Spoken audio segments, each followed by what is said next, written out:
আপনি কার বিরুদ্ধে অভিযোগ করছেন জানেন? জানি। এখন শুধু এফআইআর লিখে কপিটা দিয়ে দিন। এতদিন চুপ করে বসেছিলেন কেন? জীবনের ভয়, কিন্তু আজ বুঝেছি জীবনের থেকে সত্য অনেক বড়। সন্তুর খুন হয়ে যাওয়াটাই সব থেকে বড় সত্যি। তাই আর চুপ করে থাকবো না। এবার বুঝবেন বাবারও বাবা আছে। মানে?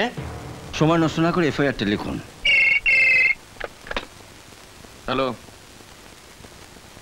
কি বললে? এফআইআর করেছে? হ্যাঁ স্যার, মনে হচ্ছে ওপরতলায় যাচ্ছে। সত্য রায়কে ডিঙিয়ে ওপরতলায়? যেভাবেই হোক সুদেব মিত্রকে খাঁচায় পড়ো। এবার আমিও দেখছি মন্ত্রী সত্যরায় ছেলে ননীকে কি করে বাঁচায়। হ্যাঁ, আচ্ছা তুমি বাড়ি যাও, আমি আয় কমিশনের কাছ থেকে হয়ে আসছি। ঠিক আছে স্যার। আরে ঠিক আছে, ঠিক আছে, যাও যাও। ট্যাক্সি!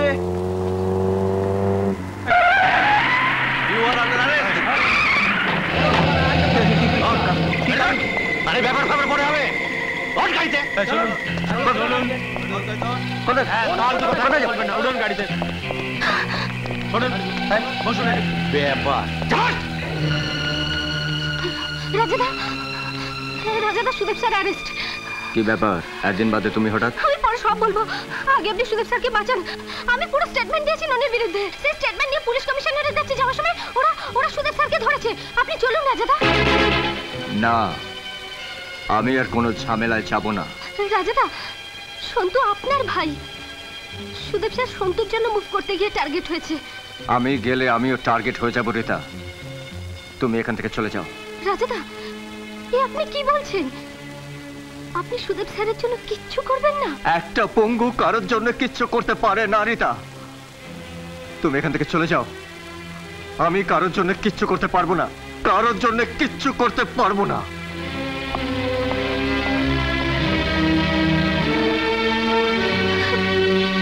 তাহলে আমার মাথার দিব্যি, তুই যদি ফিরে না আসিস সন্তুর মতো আমাকেও তুই হারাবি।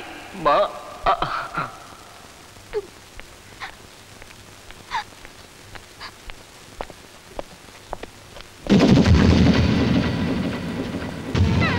রাজা, রাজা, বাইরে ননির দল রিতাকে ধরেছে।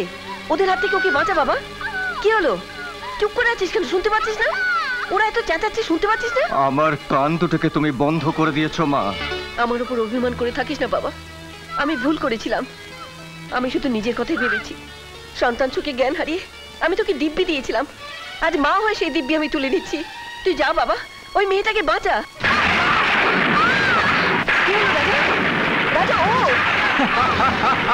একটু থামাকি একটু চলা তো চলবে না, মনের বরফ একটু ছোঁয়াই তো গলবে না।